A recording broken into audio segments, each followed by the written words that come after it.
Second world വാറിൻ്റെ സമയത്ത് ഇവിടെ തടവറയിൽ പാർപ്പിച്ച ആളുകളുടെ ഒരു ഡീറ്റെയിൽസാണ്. പക്ഷേ കംപ്ലീറ്റ് അല്ല എന്നാണ് അവർ പറയുന്നത്. ഇംഗ്ലീഷ് വേർഷൻ നമുക്ക് ആളുടെ പേര് വെച്ചിട്ട് ഇവിടെ സെർച്ച് ചെയ്യാം.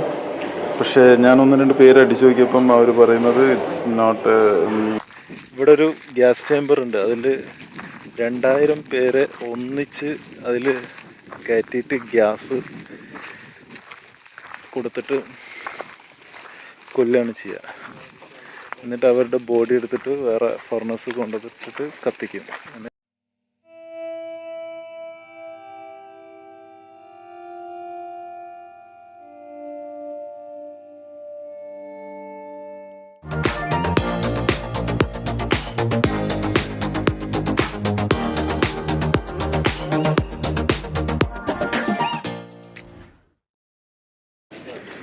കോൺസെൻട്രം മ്യൂസിയം.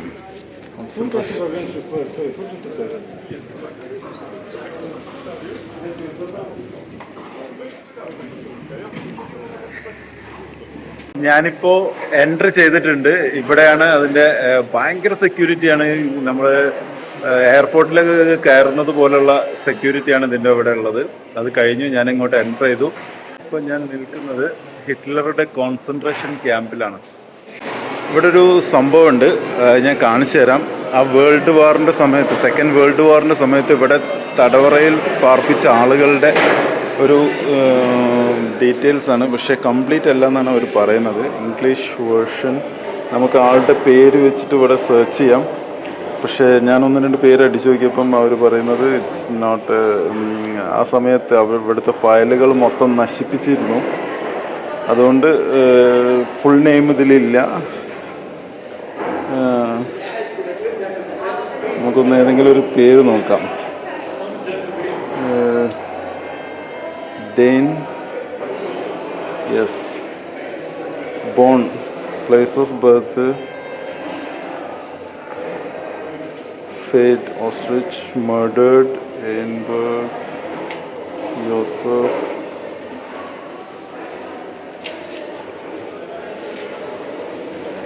പേര് വെച്ചിട്ടുള്ള ഒരുപാട് ആളുകളെ ലിസ്റ്റ് ഇതാ. 1943 ഫെബ്രുവരി 22 ഓസ്ട്രിച്ച് മർഡേർഡ്, കൊല്ലപ്പെട്ടു.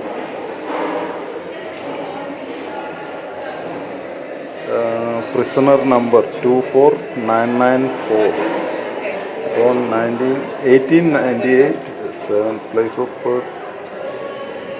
ആളുടെ ഫോട്ടോ കാണുന്നതാണ്.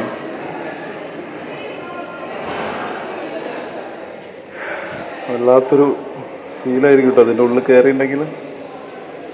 ഹിറ്റ്ലറുടെ എല്ലാ ക്രൂരതകളും നമുക്കിവിടെ കാണാൻ പറ്റും. ഓക്കെ, നമുക്ക് കയറി നോക്കാം. എൻ്റെ ഇംഗ്ലീഷ് ബാച്ച് ഇവിടെ. ഞാൻ ഇംഗ്ലീഷ് ഗ്രൂപ്പിനെ കാത്തു നിൽക്കുകയാണ്. ഇവിടെ വീണ്ടും സ്കാൻ ചെയ്യണം, എന്നാലേ നമുക്ക് വീണ്ടും എൻ്റർ ചെയ്യാൻ പറ്റുള്ളൂ. ഗൈഡ് വന്നിട്ടുണ്ട്. ഇത് നമ്മുടെ ഗ്രൂപ്പാണ്. ഇനി സെക്കൻഡ് സ്കാനിങ് ആണത്. ഇവിടുന്ന് ഒരു സാധനം തരും. ആ സാധനം ഉപയോഗിച്ചിട്ട് നമുക്ക് ഗൈഡ് പറയുന്ന കാര്യങ്ങൾ നമുക്ക് കേൾക്കാൻ പറ്റും. അവിടെ ഹെഡ്സെറ്റ് അതാ. ഇവിടുന്നൊരു ഡിവൈസ് തരും. അത് നമ്മൾ കഴുത്തിലിട്ടിട്ട് ഹെഡ്സെറ്റ് കണക്ട് ചെയ്താൽ നമുക്ക് ഗൈഡ് പറയുന്ന കാര്യങ്ങളൊക്കെ വളരെ വ്യക്തമായിട്ട് കേൾക്കാൻ പറ്റും. സാധാരണ ഗൈഡ് പറയുന്നത് നമ്മൾ കേൾക്കില്ല. വലിയൊരു ഗ്രൂപ്പാണെങ്കിൽ നമുക്കത് കേൾക്കാൻ പറ്റില്ല, ദൂരെയാണ്. ഇത് അങ്ങനത്തെ പ്രശ്നമൊന്നുമില്ല. വളരെ ക്ലിയറായിട്ട് പറയുന്ന കാര്യങ്ങളൊക്കെ കേൾക്കാം.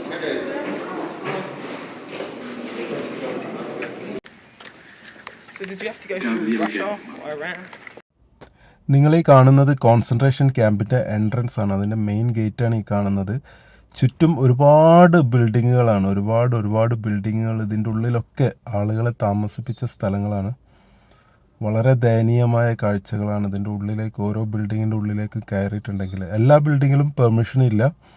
ചില ബിൽഡിങ്ങുകളിൽ മാത്രമേ നമുക്ക് എൻ്റർ ചെയ്യാൻ പെർമിഷനുള്ളൂ. അത് നമ്മളെ ഗൈഡ് ചെയ്തിട്ട് ഓരോരോ ബിൽഡിങ്ങിൽ കൊണ്ടുപോയിട്ട് അവിടുത്തെ കാര്യങ്ങളൊക്കെ കാണിച്ചു തരും. ഇതിലൊക്കെ ആളുകളെ താമസിപ്പിച്ച സ്ഥലങ്ങളാണ്. വളരെ ദയനീയമായ കാഴ്ചകളാണ് നിങ്ങളിനി കാണാൻ പോകുന്നത്. മനസ്സിന് ഉറപ്പുള്ളവർ മാത്രം ഈ കാഴ്ചകളൊക്കെ കണ്ടാൽ മതി. അന്നത്തെ ഒരു രേഖാചിത്രമാണ് നിങ്ങൾ ഈ കാണുന്നത് ബോർഡിൽ.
എന്തുകൊണ്ട് പോളണ്ട് ഈ ഒരു ക്യാമ്പിന് സെലക്ട് ചെയ്തത് എന്നുള്ളതാണ് നമുക്ക് ഈ മാപ്പിൽ നിന്ന് മനസ്സിലാവുന്നത്. കാരണം യൂറോപ്പിൻ്റെ വിവിധ ഭാഗങ്ങളിൽ നിന്ന് ആളുകളെ ഇങ്ങോട്ട് എത്തിക്കാൻ വേണ്ടിയിട്ട് ഇത് ഓൾമോസ്റ്റ് ഒരു സെൻറ്ററായിട്ടാണ് സ്ഥിതി ചെയ്യുന്നത്. യൂറോപ്പിൻ്റെ ഒരു സെൻറ്റർ പോയിൻ്റായിട്ട് സ്ഥിതി ചെയ്യുന്ന സ്ഥലമാണ് ഈ ഒരു ഓസ്ട്രിച്ച് എന്ന് പറയുന്നത്. അതുകൊണ്ട് തന്നെ യൂറോപ്പിൻ്റെ പല ഭാഗത്തു നിന്നും ആളുകളെ കൊണ്ടുവരാനുള്ളൊരു സൗകര്യത്തിന് വേണ്ടിയിട്ടാണ് അവർ ഈ ഒരു സ്ഥലം ഈ ഒരു ക്യാമ്പായിട്ട്, കോൺസെൻട്രേഷൻ ക്യാമ്പായിട്ട് അവർ ചൂസ് ചെയ്യാൻ കാരണം. ഇതൊക്കെ ലോകത്തിൻ്റെ പല ഭാഗത്തു നിന്ന് വന്ന ജൂയിഷുകളാണ്. ജൂയിഷുകളല്ലാത്തവരും ഉണ്ട്. മെയിനായിട്ട് അവർ തെരഞ്ഞു പിടിച്ച് കൊണ്ടുവരുന്നത് ജൂയിഷുകളാണ്. വളരെ ദയനീയമായ കാഴ്ചകളാണ് നിങ്ങൾ ഇനി കാണാൻ പോകുന്നത്.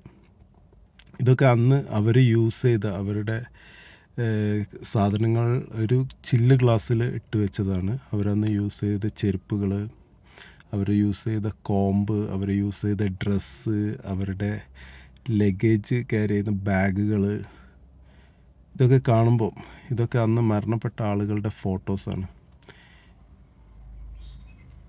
ഈ ഒരു വാള് നിങ്ങൾ കാണുന്നുണ്ടോ? ഈ ഒരു വാൾ എന്തിനുള്ളതെന്ന് വെച്ചിട്ടുണ്ടെങ്കിൽ അന്ന് ആളുകളെ വെടിവെച്ച് കൊല്ലാൻ വേണ്ടി, ഈ ഒരു വാളിൻ്റെ മുമ്പിൽ അവരെ നിർത്തിയിട്ട് വെടിവെച്ച് കൊല്ലാൻ വേണ്ടിയിട്ട് ഉള്ളൊരു വാളായിരുന്നു ഈ വാള്. ആളുകളെ നിർദാക്ഷിണ്യം ആളുകളെ വെടിവെച്ച് കൊല്ലുക, ആ വാളിൻ്റെ മുമ്പിൽ കൊണ്ട് നിർത്തുക, വെടിവെച്ച് കൊല്ലുക. ഈ ഒരു സംഭവം കാണുന്നുണ്ടോ? അത് തൂക്കി കൊല്ലാൻ വേണ്ടിയിട്ടാണ്, ആളുകളെ ഹാങ് ചെയ്ത് കൊല്ലാൻ വേണ്ടിയിട്ടുള്ള ഇതാണ് നിങ്ങളീ കാണുന്നത്.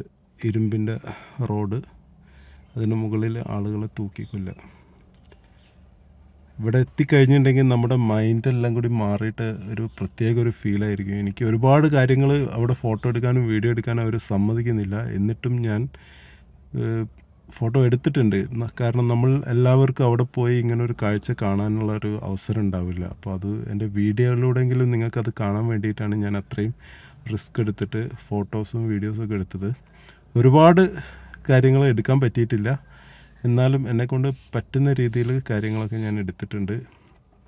ഇവിടെ ഒരു ജയിലറുണ്ട്, നേരെ നിവർന്ന് നിൽക്കാൻ പോലും പറ്റാത്ത, വെളിച്ചം കിടക്കാത്ത ജയിലറുകളും ഒക്കെ ഉണ്ട്. അതിൻ്റെ ഉള്ളിൽ വീഡിയോ എടുത്താൽ ക്ലിയർ ഇല്ല, അതുകൊണ്ടാണ് ഞാൻ എടുക്കാതിരുന്നത്.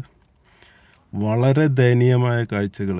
ഈ ഒരു സ്ഥലത്ത് വരുന്നതിന് മുമ്പ്, പോകുന്നതിന് മുമ്പ് ഇതിനെക്കുറിച്ചുള്ള കുറച്ച് വീഡിയോസ് ഉണ്ട്, ഫിലിമുകളുണ്ട്. നമ്മൾ അത് കണ്ടിട്ട് നമ്മൾ ഇവിടേക്ക് വരികയാണെങ്കിൽ നമുക്കിതിൻ്റെ കറക്റ്റ് ഒരു പിക്ചർ കിട്ടും, ഇതെന്താണ്, എന്തൊക്കെയാണ് സംഭവിച്ചത് എന്നുള്ളത്.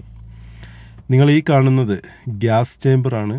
1000-2000 ആളുകളെയൊക്കെ ഒന്നിച്ച് ഈ ഗ്യാസ് ചേമ്പറിലേക്ക് കടത്തി വിട്ടിട്ട് വിഷവാതകം ശ്വസിപ്പിച്ചിട്ട് കൊലപ്പെടുത്തുന്ന ഒരു സ്ഥലമാണ് ഈ ഗ്യാസ് ചേമ്പർ. ഇതുപോലത്തെ 2-3 ഗ്യാസ് ചേമ്പർ ഉണ്ട്. ഈ ഗ്യാസ് ചേമ്പർ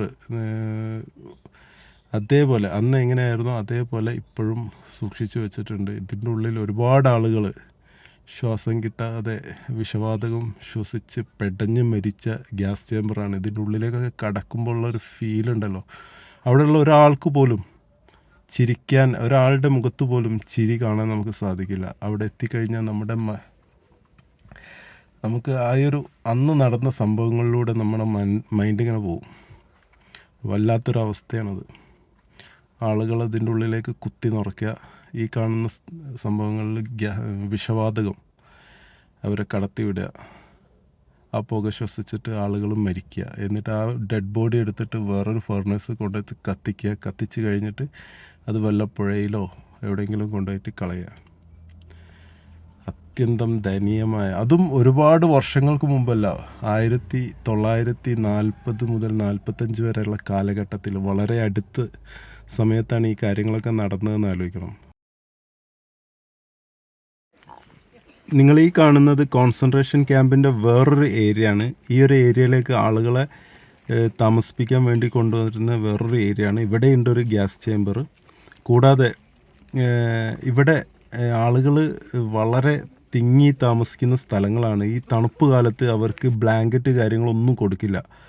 അവരിൽ കുറേ പേരെ കൊല്ലുക എന്നുള്ള ഉദ്ദേശത്തോട് കൂടിയിട്ട് ആ സമയത്ത് വളരെ മൈനസൊക്കെ ആയിരിക്കുന്ന സമയത്ത്, തണുപ്പ് മൈനസിലെത്തുന്ന സമയത്തൊക്കെ ഇവിടെ പരേഡ് സംഘടിപ്പിക്കും. ആളുകൾ നടന്ന് ഒരു കിലോമീറ്ററുകളോളം നടക്കാനുണ്ടാവും. ആ നടന്ന് ആ എൻഡിലേക്ക് എത്തുമ്പോഴേക്ക് പരേഡ് തുടങ്ങുമ്പോൾ ഉണ്ടായിരുന്നതിലും ഒരുപാട് ആളുകൾ മരണപ്പെട്ട് വഴിയിൽ മരിച്ചു വീഴുന്നൊരവസ്ഥയൊക്കെ ആ ഗൈഡ് വിശദീകരിച്ച് തന്നിട്ടുണ്ടായിരുന്നു. കാരണം എങ്ങനെയെങ്കിലും ആളുകളെ കൊല്ലുക എന്നുള്ള ഉദ്ദേശമാണ് അവർക്ക്. അവർ ഭക്ഷണം കൊടുക്കില്ല, എന്തെങ്കിലും മാറാവ്യാധികളൊക്കെ വന്നിട്ടുണ്ടെങ്കിൽ അതിന് ട്രീറ്റ്മെൻ്റ് ഇല്ല, അതിങ്ങനെ പടർന്ന് ബാക്കിയുള്ളവർക്കൊക്കെ പടർന്ന് അതിനെ അതിജീവിക്കുന്നവർ മാത്രമേ ഇതിൽ ഉണ്ടാവുകയുള്ളൂ. അവരെ കൊല്ലുകയാണ്. പിന്നെ ഇങ്ങനെയുള്ള ഓരോ പരേഡുകളും ഈ തണുപ്പത്ത് കിലോമീറ്ററുകൾ നടക്കുക എന്ന് പറയുമ്പോൾ ആളുകൾ മരിച്ചു വീഴും. അതൊക്കെ നമുക്ക് അവിടെ പോയി കഴിഞ്ഞാൽ അത് റിയലൈസ് ചെയ്യാൻ പറ്റുന്നൊരു സംഭവമാണ്. നമുക്കതിങ്ങനെ അന്നത്തെ ആളുകളുടെ ആ സൗണ്ടും അവരന്ന് ജീവന് വേണ്ടി നിലവിളിച്ച ആ സൗണ്ടുകളും അവരുടെ ഓരോരോ കാര്യങ്ങളും നമുക്ക് അവിടുന്ന് ശ്വസിക്കാനും അറിയാനും പറ്റും അതിലൂടെ നടക്കുമ്പോൾ. ഇത് അവരുടെ ഓർമ്മയ്ക്ക് വേണ്ടിയിട്ട് അവരുണ്ടാക്കിയൊരു മെമ്മോറിയലാണ്.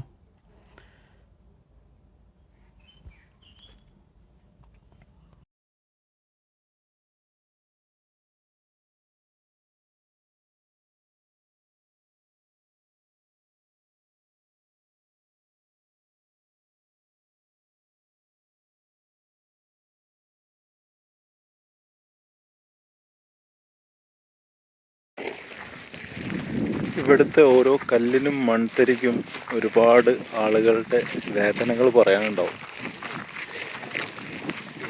എന്ത് പറയണമെന്ന് എനിക്കറിയില്ല. ഇവിടെ വന്നിട്ടുണ്ടെങ്കിൽ ചിരിക്കാൻ പറ്റില്ല. ഇവിടെ ഒരാളെ പോലും ഞാൻ ചിരിച്ചിട്ട് കാണാമെന്നില്ല. എല്ലാവരും ആ ഒരു ഹിറ്റ്ലറുടെ വല്ലാത്തൊരു മനസ്സാണ് കേട്ടോ ഹിറ്റ്ലറുടെ. ഭയങ്കര ക്വാളിറ്റി. ഒന്നിച്ച് 2000 ആളുകളെയൊക്കെ ഈ ഒരു ഗ്യാസ് ചേമ്പറിലേക്ക് കടത്തിവിടും.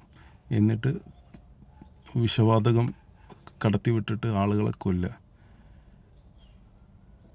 അത്രയും ചെയ്യണമെങ്കിൽ അത് മനുഷ്യന്മാർ തന്നെ ചെയ്യാന്ന് പറഞ്ഞാൽ വളരെ അത്രയും ക്രൂരതയുള്ളവർക്ക് മാത്രമേ ചെയ്യാൻ പറ്റൂ. അതിൻ്റെ അത്രയും ക്രൂരമായിട്ടുള്ള ആളുകൾക്ക് മാത്രമേ ഈ ഒരു കാര്യം ചെയ്യാൻ പറ്റുള്ളൂ.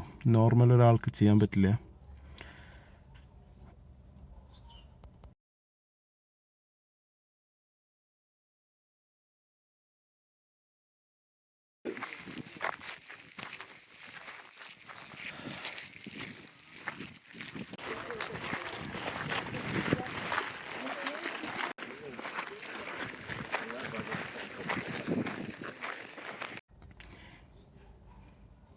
ഈ ഒരു ബിൽഡിംഗ് എന്ന് പറയുന്നത് സ്ത്രീകളെയും കുട്ടികളെയൊക്കെ താമസിപ്പിക്കാൻ വേണ്ടിയിട്ട് അവർ ഉണ്ടാക്കിയ ബിൽഡിങ്ങാണ്. ആളുകൾ കിടക്കാൻ വേണ്ടി ഉപയോഗിച്ച സ്ഥലങ്ങളാണ്. അവർക്ക് കിടക്കാൻ വേണ്ടി 4ഉം 5ഉം 6ഉം ആളുകളൊക്കെ ഈ ഒരു ബെഡ് പോലത്തെ ഇതിൻ്റെ മുകളിലാണ് കിടക്കുക. കമ്പിളി ഉണ്ടാവില്ല, ഒന്നും ഉണ്ടാവില്ല. ആ തണുപ്പ് പ്രതിരോധിക്കാനുള്ള ഒരു സംഭവം ഉണ്ടാവില്ല. ഇതിൻ്റെ ഉള്ളിൽ കിടക്കുക. അവരുടെയൊക്കെ നിലവിളികൾ എനിക്കിപ്പോഴും എൻ്റെ കാതിലിങ്ങനെ മുഴങ്ങുന്നുണ്ട്. ഒരുപാട് ആളുകൾ തിങ്ങി നിറഞ്ഞ്, അതിലൊരുപാട് ആളുകൾക്ക് അസുഖം വരും, അവിടെ തന്നെ മരിക്കും, ആ ഡെഡ് ബോഡി അവിടെ തന്നെ കിടക്കും.